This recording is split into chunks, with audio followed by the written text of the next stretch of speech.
Good morning. I want to share Matthew 6:26 today, which says, "Look at the birds of the air, that they do not sow, nor reap, nor gather into barns, and yet your heavenly Father feeds them.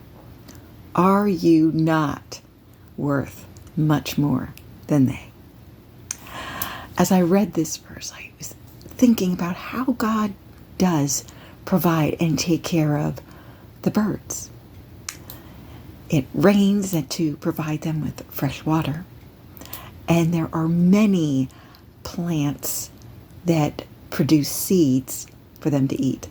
Not to mention the numerous bugs and insects and worms that birds also use for food.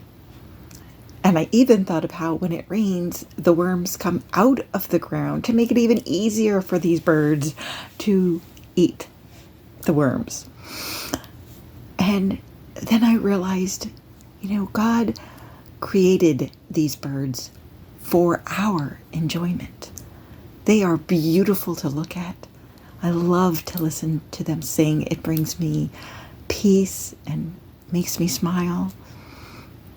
And they're amazing to watch as they fly and swoop and soar. And he did that for us. So if he takes care of these birds that don't have to worry about where is my food coming from, where's fresh water coming from, or even where am I going to live, because there's so many trees that offer, shade and rest for them. Not to mention the leaves and sticks and other things they use to build nests. So they know God's going to take care of me. He's going to provide what I need. And if he takes care of these birds, how much more is he going to take care of you and me? He loves us so much that he died for us. So he most certainly is going to take care of us and our needs. So I just wanted to encourage you with that today, to look at the birds.